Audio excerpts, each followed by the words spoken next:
produced movies, television series that express solidarity with movements such as Black Lives Matter, or at the very least, take it upon themselves to address these issues in their platforms or through their productions.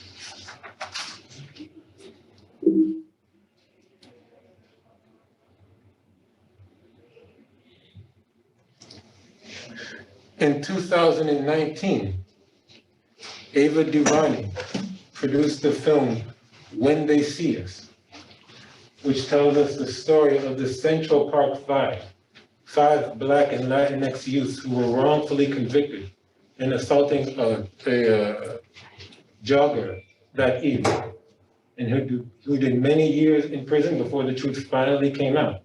It is believed that because of racial profiling and stereotypes that they were ultimately accused of these crimes.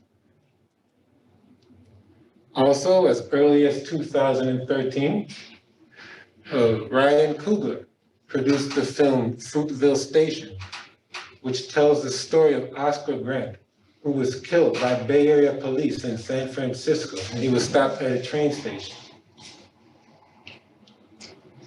Even Will Smith, the gentleman from Men in Black and Fresh Prince, and all those comedic roles, would produce the film Amend, the fight for the 14th Amendment in 2021, where he examines whether or not the nations really lived up to the promises made in this amendment, which was supposed to guarantee equal rights and citizenship to all Americans, including former slaves at the time.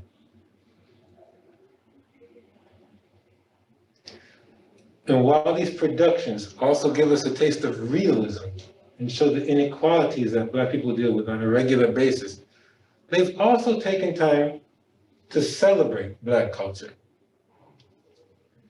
I'm sure we're all full of anecdotes of our first time seeing the film Black Panther, which was directed by Ryan Coogler and released in 2018, and showed Black culture, the languages, the clothing, and the music in a more vibrant and regal way than we've ever seen before. Filmmakers such as Ava DuVernay have also been praised for Queen Sugar, especially for the cinematography, because she has a way of accentuating the Black skin, making it look beautiful and regal. This after generations of being taught that maybe Black skin was undesirable. And Shonda Rhimes of Shondaland fame has produced these shows with immensely diverse casts, from Grey's Anatomy to Scandal to How to Get Away with Murder, and is seen as a celebration of all the talent that can be mined from including diverse groups in your productions. Now, of course, in spite of... There's like a message on your laptop. Third time is a charm. So the last couple of decades, we've seen a lot of television shows and movies that are addressing social inequity in some way or another. And even if they're not addressing it directly, they're at least drawing from diversity to show the humanity, the talents of diverse groups of people.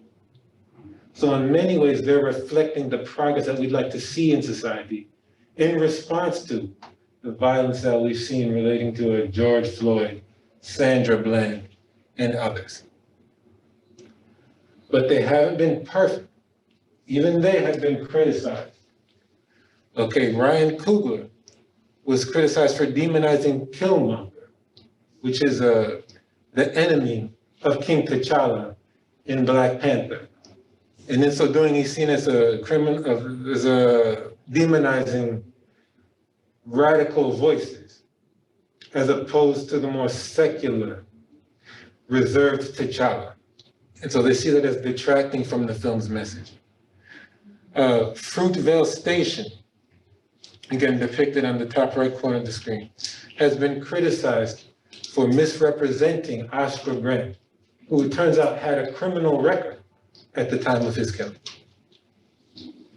Even Shonda Rhimes' diversity in shows like Grey's Anatomy, depicted in the bottom left corner of the screen, had been criticized for exercising a certain strategic ambiguity, okay, using colorblindness to avoid having to address the issue of social and racial inequity, copping out, if you would, instead of confronting it. And you have characters like Tyler Perry's Medea, who was supposed to be a loving, comedic representation of the Black grandmother, something that so many of us know and love, but many have accused of being minstrelsy, a caricature that makes fun of someone who's very important to Black communities and Black families. So each of these attempts at portraying Black people in a more dignified light has had their shortcomings. And so that brings us to a few very important questions. First of all, we have to ask, can entertainment media be effectively used as a conduit for expressing social realities? And is it radical enough to challenge the status quo? Also, is it fair that we expect them to do so in the first place? All of these questions are being raised as we gauge whether or not these representations are helping society or not. However, I argue that answering these questions requires us to look at artistic movements of the past, where they attempted to use media to address social realities before. And I think the best example that we have of this are the new Negro and Négritude movements of the Harlem Renaissance, of Harlem and Paris, excuse me. Now, if you go back to the early 1900s, when these movements were just getting started, Black people, particularly in Europe and North America, were represented in a very stereotypical and condescending manner. Common images included the Sem and the Mammy, these Black characters who were content with the situation of slavery and who loved their slave master. They were made to seem oh so happy with their oppressive situation. And you also had the pervasion of scientific racism and social Darwinism in our educational system. All of these reinforcing the idea that Black people were naturally inferior and were happy to be so. Meanwhile, in other parts of the globe, like in the French colonies of Africa, there was a policy known as assimilation, where the French controlled their colonized subjects, these Africans, by teaching them to embrace the perceived superiority of French culture. Ultimately, the French sought to create 100 million Black Frenchmen to facilitate their empire, their colonial enterprise. Most importantly, most detrimentally, they promoted French civilization over African traditions and culture. They taught Africans to hate themselves and their own values in favor of French culture. The result of all of this was the transnational subjugation of Black people. These ideas of assimilation, of minstrelsy, the sambo, the mammy, all served as justification for the mistreatment of peoples of African descent, justification for the lynchings, the segregation, which was separate but not so equal, and colonialism. Dominating and oppressing Black people was rationalized through these ideas of Black inferiority. And they were pervasive throughout much of Western society.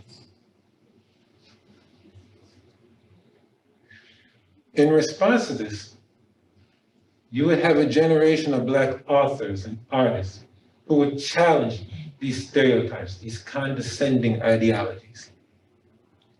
In places such as Harlem, in New York, individuals such as Alain Locke would develop the concept of the new Negro, who was considered an ideal representative of the new race. They were authors, artists, people who did actually paintings, drawings, etc., essayists, who used their stories, their poems, their essays to provide a different, more empowering perspective of peoples of African descent, one that revealed their diversity and their talents. And it was hope,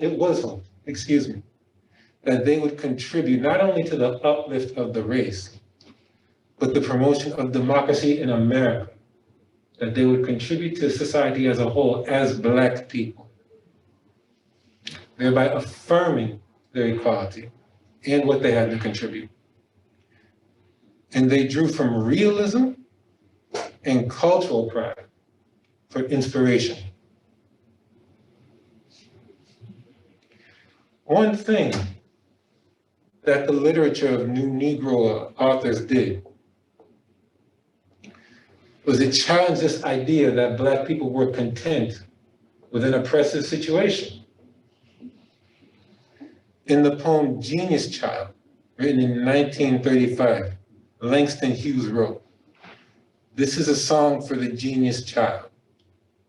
Sing it softly, for the song is wild. Sing it softly as ever you can, lest the song get out of hand. Nobody loves a genius child." Now this is just an excerpt, but this poem is seen as a metaphor for any talented Black person who is full of potential, but is expected to suppress this potential to avoid threatening the racist status quo, to avoid threatening the comfort of the predominantly white oppressors. So a Black person, contrary to stereotype, isn't free and happy to do whatever they want to. Okay, they constantly have to watch themselves and be careful not to upset them. You see a similar sentiment expressed in Old Limb, written by Sterling Brown in 1932, except he's coming from a more economic perspective. He says, "I had a buddy, 6 foot of a man, muscled up, perfect, game to the heart. He spoke out of turn at the commissary. They gave him a day to get out the county. He didn't take it. He said, 'Come and get me.' They came and got him, and they came by tens. He stayed in the county, he lays there dead." So, in response to speaking up for himself, Lem is killed, presumably lynched. So both Hughes and Brown are explaining that to be a Black person at the time was to still be in a form of slavery, because you couldn't speak up for yourself. And if you did speak up for yourself, you were going to be victim of some form of violence. Not freedom, not happiness, not contentment of any sort. New Negro poets also exposed racialized violence. So in addition to the whole glass ceiling of possibilities that was described by people like Hughes and Sterling Brown, you had the threat of lynching. McKay, in a poem of the same name, wrote, "Day dawned, and soon the mixed crowds came to view. The ghastly body swaying in the sun. The woman thronged to look, but never one showed sorrow in her eyes of steely blue. And the little lads, lynchers that were to be, danced around the dreadful thing in fiendish glee." So not only do you have the constant threat of lynching, should you threaten the white establishment, but these very people are taking an almost sadistic pleasure in observing this. They are getting an emotional satisfaction from it. That is how ingrained this oppression is in society as a whole. Lynching is also the subject of Abel Meeropol's Strange Fruit, which was made even more popular by the singer Billie Holiday. Now, in this poem, he juxtaposes positive scenes of the South with a very violent reality facing Black people. He says, "Pastoral scenes of the gallant South, and the scent of magnolia sweet and fresh." The South is beautiful at first. Then he describes the bulging eyes and twisted mouth and sudden smell of burning flesh. He says, "Here is a strange and bitter crop." So not only is he pointing to the irony here, but he's implying that lynching is so common that it's as if it's a fruit hanging from a tree, something that you'll just find commonplace. The frequency of the violence facing people of African descent of the South is addressed in a metaphorical way in this poem, turned into a song. So again, this idea of Black people being happy mammies and sambos is being deconstructed by new Negro authors, and in the case of Billie Holiday, a singer. Now, it wasn't all doom and gloom. As a matter of fact, one could argue that these oppressive situations instilled Black people with even more pride, more longing to reconnect with their African roots. And we see this in poems such as Langston Hughes' Afro-American Fragment, where he says, "So long, so far away is Africa, not even memories alive, save those that history books create, save those that songs beat back into the blood, beat out of blood with words sad sung in strange, un-Negro tongue. So long, so far away is Africa's dark face." He's never been to Africa, though he would go over the course of his life. But he still feels this sort of deeply rooted connection to this place. Something's drawing him there. He can't quite name it, but he knows he hears it in those songs, that is beaten back into his blood. Something very visceral, something very inherent is drawing him to Africa. County Cullen does a similar thing in his poem Heritage, written in 1925. He says, or he asks, "What is Africa to me? Copper sun or scarlet sea, jungle star or jungle track, strong bronzed men or regal black, woman from whose loins I sprang when the birds of Eden sang?" So he's entertaining all these wonderful things that Africa might be. If only he could go there though. He describes it as a book one thumbs listlessly till slumber comes. Okay, an endless source of imagination and wonderment for him.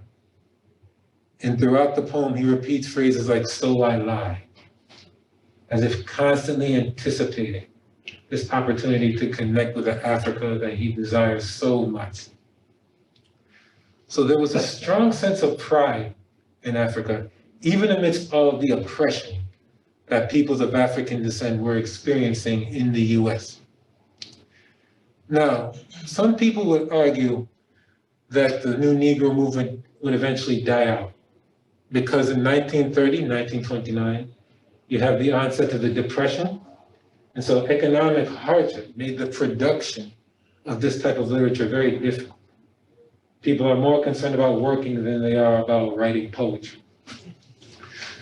Whether or not this is true, we know one thing for certain, that new Negro literature found its echo in Paris amongst Black Francophone students, such as Aimé Césaire, Léopold Sedar Senghor, and Léon Gontran Damas. Césaire coming from the then French colony of Martinique, which is now an overseas department, and Léopold Sedar Senghor from Senegal, and Gontran Damas from French Guyana. Together, they would develop the Negritude movement, which was an offshoot of the new Negro movement. They would attend these meetings called literary salons in the households of intellectuals such as René Marin and Paulette Nardal, where they would discuss these ideas about Black culture and read new Negro literature. Sometimes they were even visited by new Negro authors themselves, such as County Cullen. Many of them were Francophiles.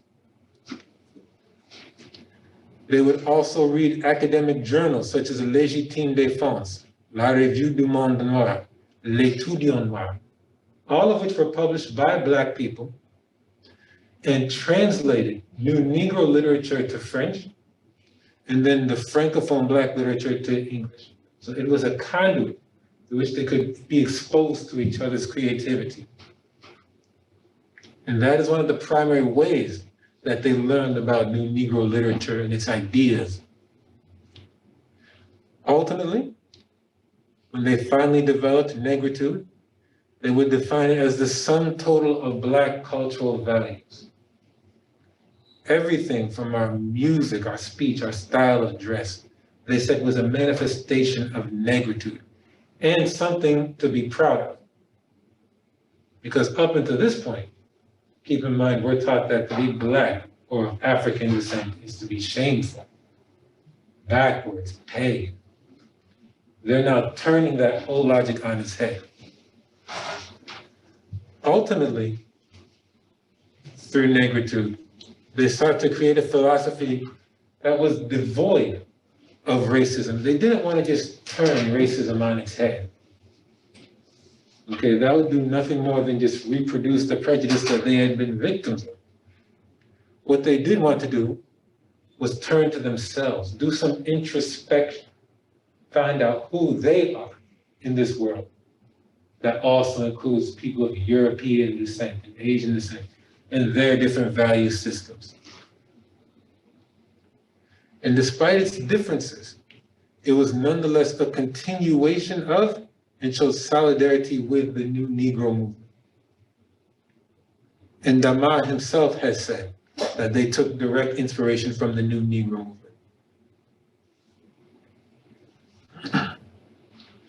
So when you look at Negritude literature, you see the same themes that you find in New Negro literature. All right, particularly this idea that life isn't as beautiful for Black people as is projected.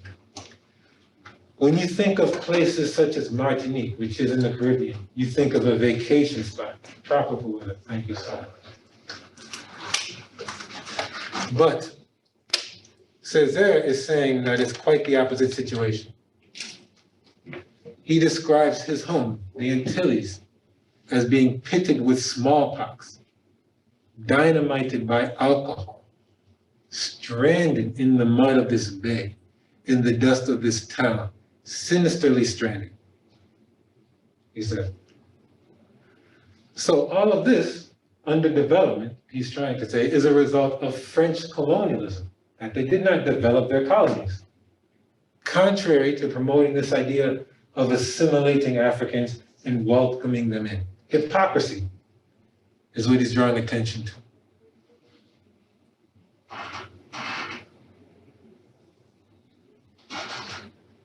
Also, they address issues such as cultural repression.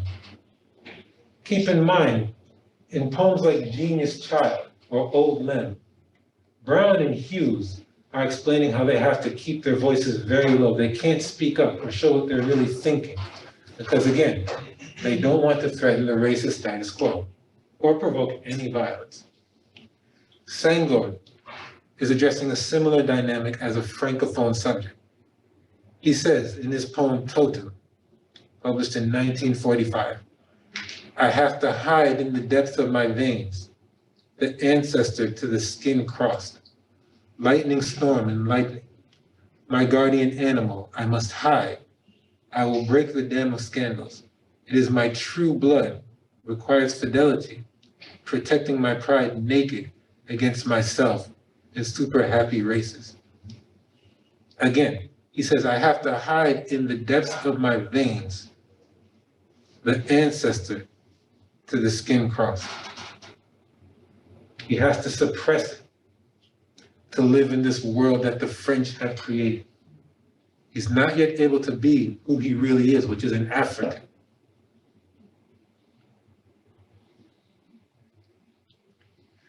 And so in poems like For Harlem, also done by Senghor, we see this theme repeated, this sense of longing to reconnect to Africa, to reconnect to a more authentic version of himself.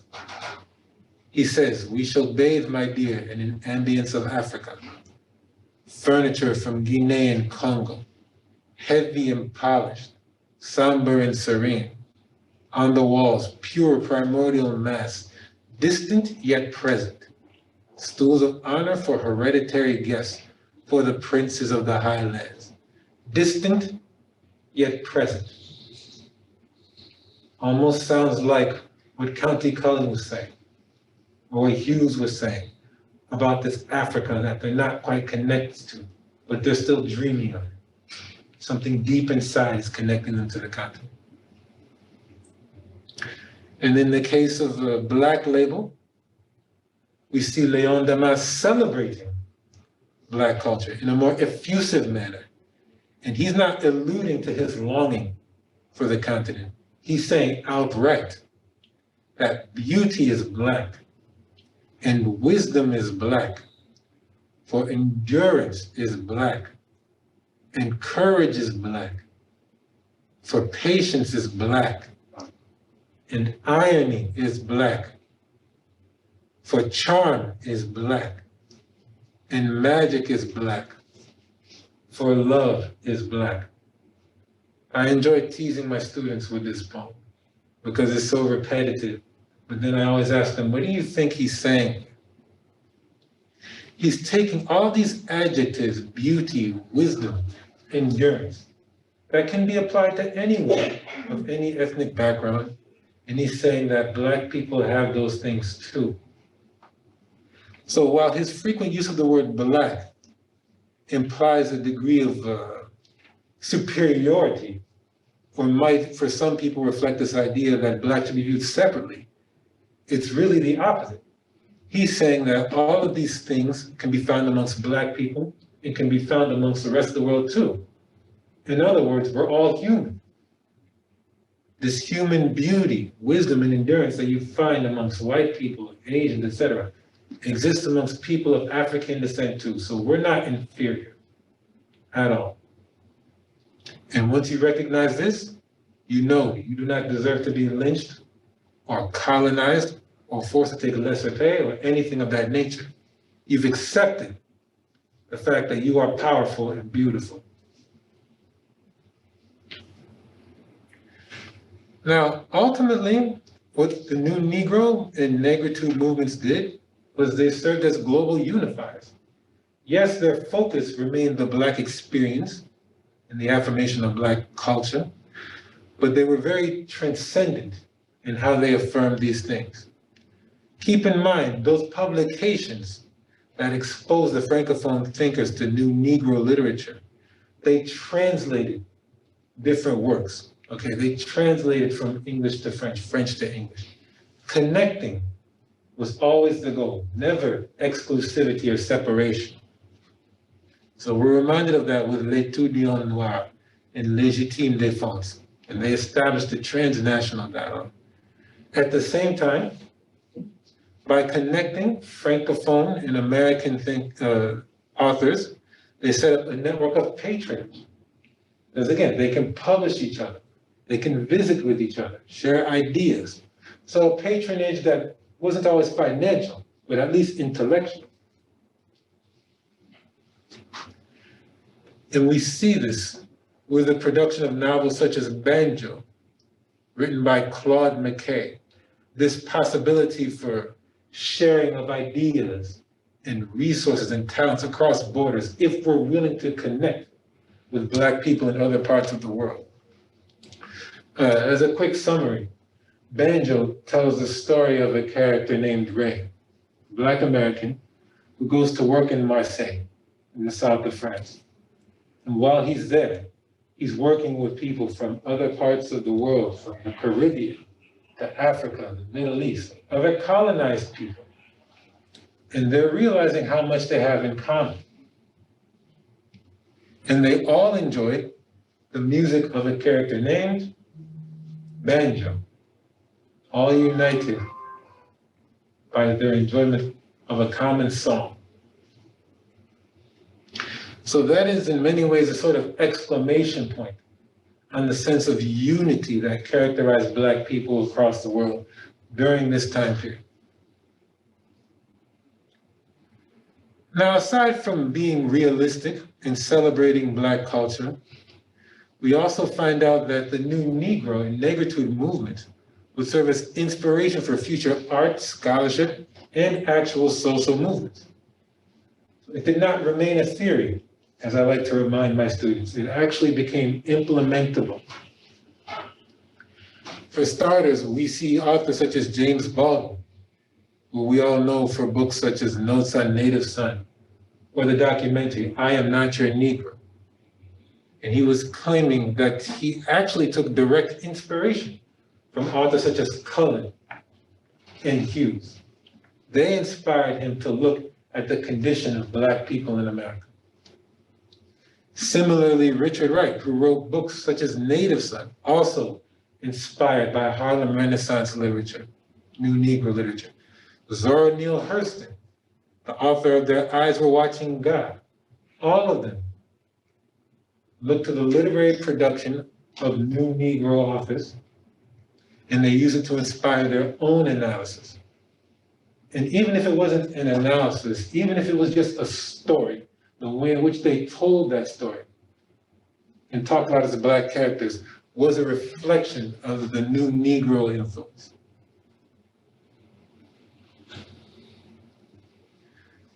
In politics, we would see people taking these ideas of transnational unity and starting the non-aligned movement. Okay, connecting not only with other Black people, but other formerly colonized people, people of color in Asia, the Middle East, the Pacific, even Eastern Europe. And unfortunately, you can't see his face, but that is Vladimir Tito. Okay, and even though he's Caucasian, he's in a part of the world, which was in the Soviet Union, that also was trying to establish its own narrative based on their own understanding of culture and society. So these ideas have their origins in the New Negro and Negritude movement. In the 1960s, we would see the idea of Black unity again in the formation of the Organization of African Unity.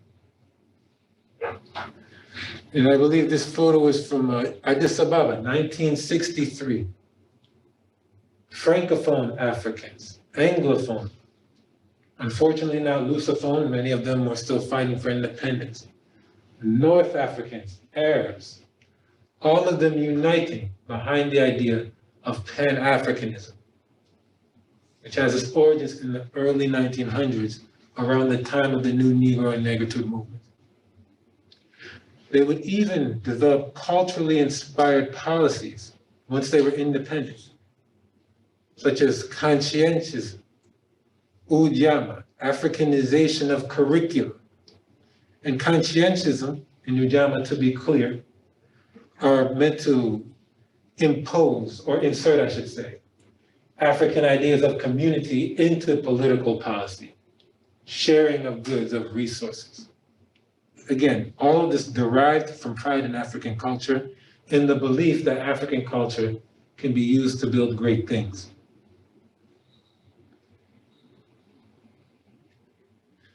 Now, of course, just like the contemporary productions that we addressed at the start of this conversation, there are going to be some criticisms.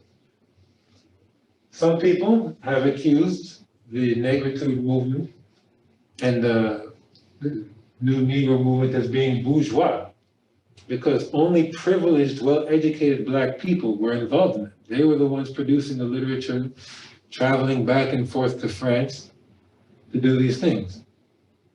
You have to remember, if you're colonized, you're still oppressed. Opportunities are few. There are also few for Black people here in the US at the time. Others have said that these movements promoted pride in African culture, but without substance. Self-love isn't a plan for development, is what they would tell you. And as a result, these ideas of Black pride have limits. Others have criticized them as simply imitating Western ethnocentrism. You say being of European descent makes you better? Well, guess what? I'm African, now I'm better. The end. Okay, not very scientific if you think about it. For others, they're simply too broad. Okay, trying to encompass the diversity of Black people in a single concept, like Pan-Africanism or Negritude, they say it's just not possible. And more importantly, they think it's doing a disservice to the diversity and cultural wealth of Black people. So you actually have people of African descent who hold these criticisms against the new Negro and Négritude movement. They don't see these things as properly representing them.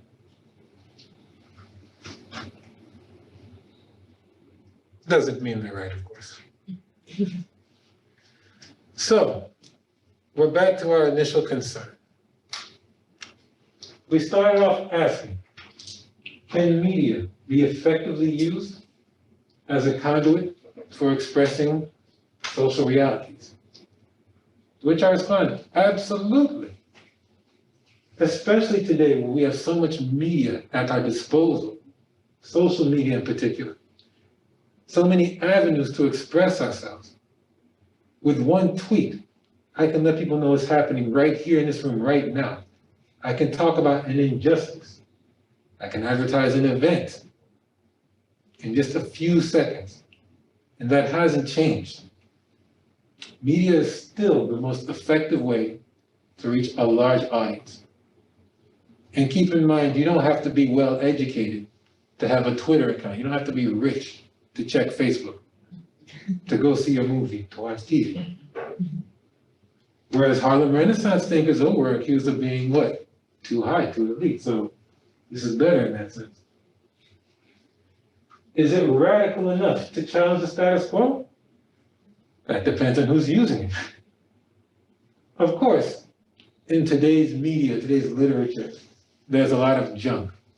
Okay, a lot of things that aren't very constructive. But that doesn't change the fact that it's still reflecting some aspect of our society and that is subject to interpretation.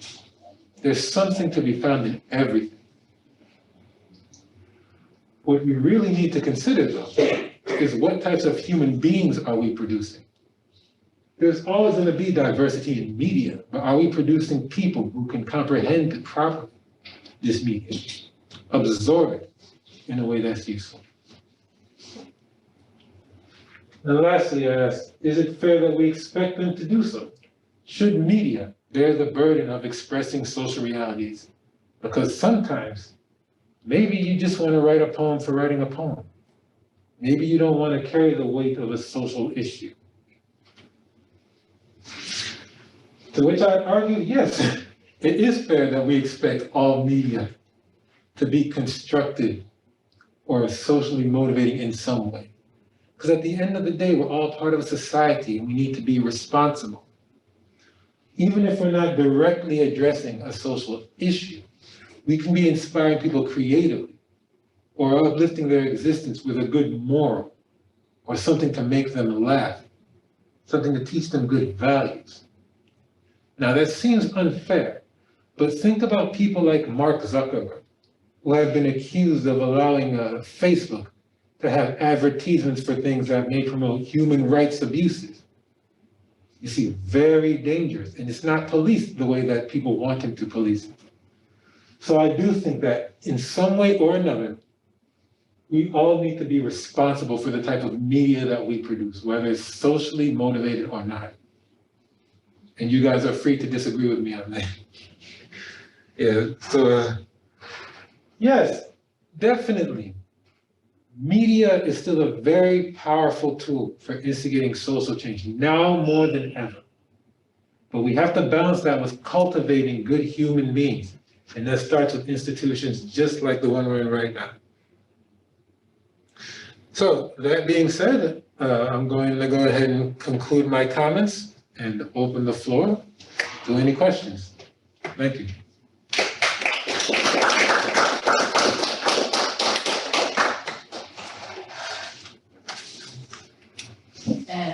Thank you so much, Dr. Gambi, and thanks to our audience. I think we are going to open and Melissa, you're going to hear, are there any questions or anything coming through from the participants? Anna Maria, are you there?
Sure. I hope this doesn't mean you guys are thinking of some super challenging question. No, we weren't thinking that way. We thought there were some questions that came through from the participants. In the meantime, as we look, I just wanted to say thank you very much for a very informative presentation. I really enjoyed it, enjoyed the slides. While you were talking about the criticisms, especially on the, for example, the Black Panther film, I was thinking about some of the things I thought myself when I was actually watching the film, and especially the costuming and just kind of the presentation of generally the African maybe.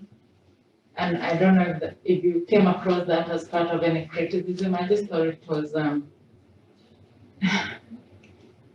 the costumes, for example, I thought they were a little too heavy and possibly not very practical, not what I usually see, like growing up in Africa and so forth. So I don't know if there was any criticism in the sense of the costumes.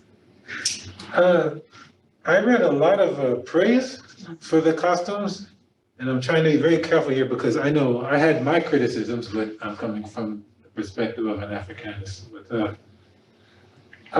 I did have some concerns about Black Panther because I was wondering why did they choose to embellish the aspects of African culture that they did. I did see some clothes that were clearly inspired by a certain ethnic group. I could tell so. I'm sorry. Okay, hope I didn't interrupt someone, but yes, some clothes were clearly inspired by a Tuareg or someone from Southern Africa. I'm wondering, why did they choose that ethnic group to have represented, Or why are they speaking Xhosa when Wakanda looks like it's in Central Africa and Xhosa is in Southern Africa? I mean, shouldn't they be speaking Lingala or Swahili? Yeah, something closer to. So I was wondering why they did that, and I suppose they could always say, well, it's just a story. Yeah, It's not meant to. yeah. But it's also, it can be looked at as a problem because you want people to know other languages. Some languages on the African continent are very well known. Many people have heard of Swahili or Igbo or Xhosa, whereas languages like the one spoken by my family, Wolof, many people haven't heard of. So they're not well represented. Africa is an immensely diverse continent. So we definitely need to pay attention to what aspects get embellished.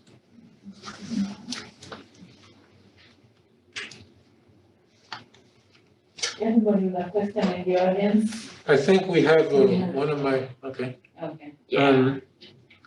I'll read it aloud for everyone.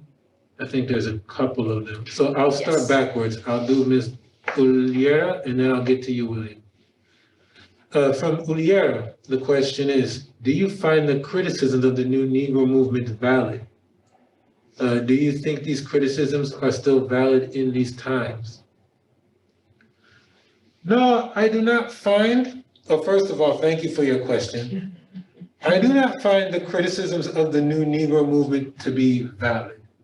For starters, just because you're privileged or have a high income doesn't mean that you don't have an observation about society that is useful, nor does it mean that you're alienated to a point where you can't connect with the masses.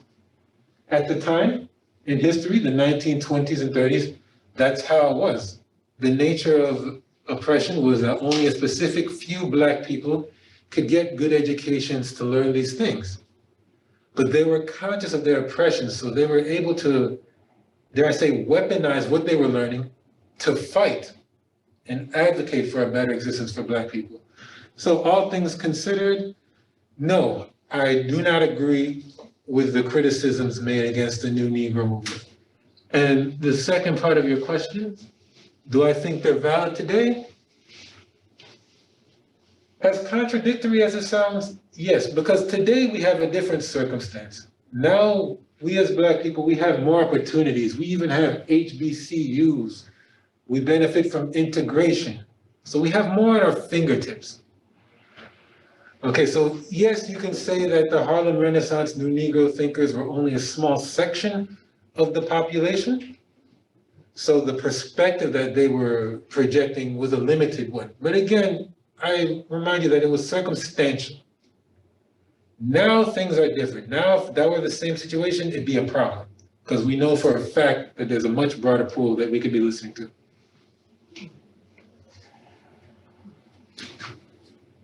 Or would anyone else like to add on to that?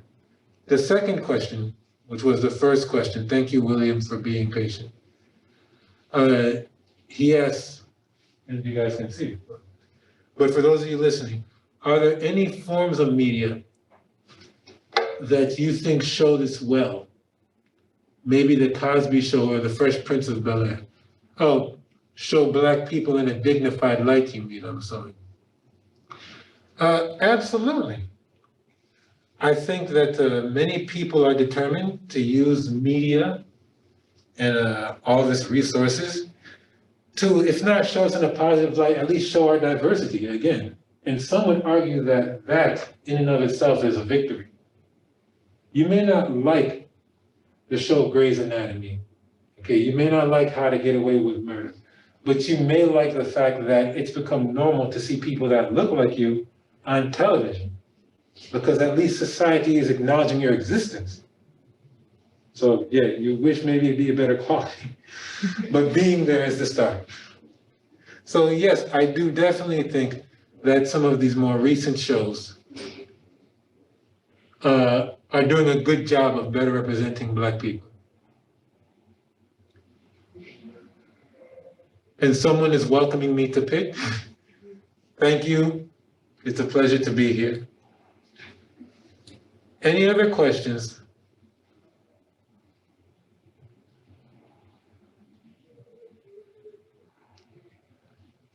That being said, it's been a pleasure. Oh, there's one more question. Just comes up. Are HBCUs, the question coming from William again, criticized as being bourgeois as well? And are these criticisms internally that are still had, and to what extent? Yes, HBCUs have definitely been criticized for drawing the so-called Black elite. I myself did all of my graduate studies at Howard University, and people have accused them of being the so-called Black bourgeois, and even having a superiority complex when they walk past you in the hallway or sit next to you in class. Now, of course, that is not broadly true. People are people. You meet different personalities.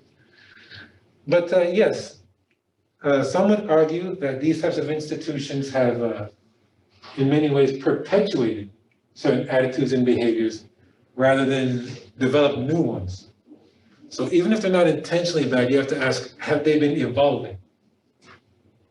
And academic institutions do bear some of the responsibility for this.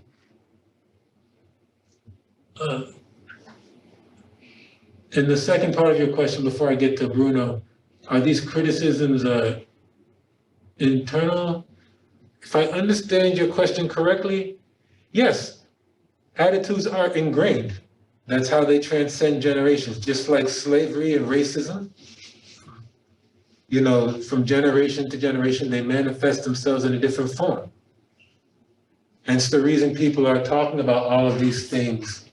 The police brutality, they're saying that it's all an offshoot of the racism that began generations ago. And I don't know how we're doing on time, but Bruno, I'm going to take your question. He says, as a curious film student, I've been made aware of the Black student film movement of the LA Rebellion. I was wondering if you were aware of this movement and whether you consider them to be in the new Negro art movement. I think that they were very effective, and I am familiar with the LA Rebellion. For those of you who don't know, filmmakers like Julie Dash and Aile Garima were all part of this rebellion. But I dare to say that the circumstances may not have been as desperate. Yes, this time around the 70s was still a very socially volatile time, but in the 1920s and 30s, we had lynchings taking place on a regular basis in the South. colonialism was still the norm. Okay, oppression, all of its violence, literal and metaphorical, was still there and legal. So they were responding to a different set of circumstances that, while still problematic, were not as oppressive as what we saw in the earlier generation.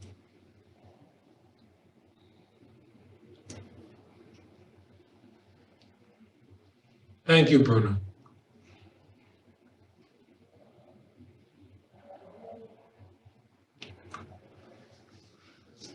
So ultimately, what do we take from this?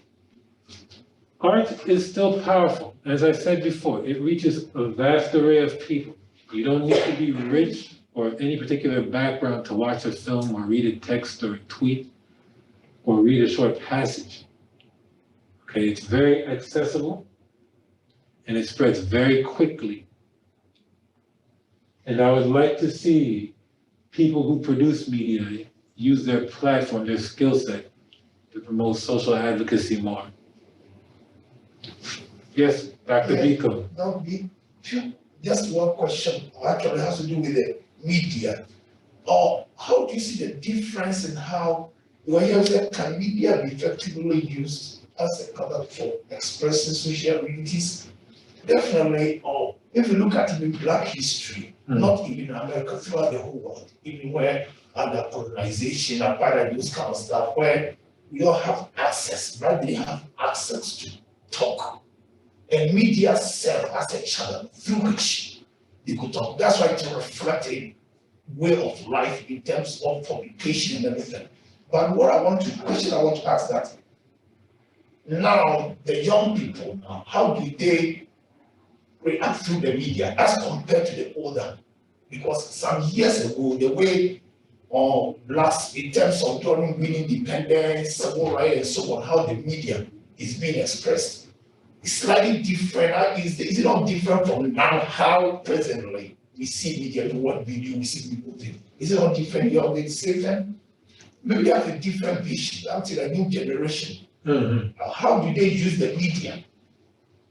Yes.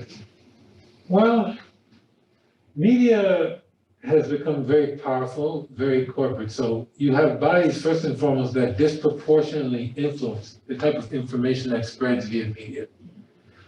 There was control of media in the 20s and 30s that these new Negro and Négritude authors had to deal with. Okay, you had access to probably European books and education more than you did others. But now it's high tech. Okay, these are corporations we're talking, and they control the flow of information.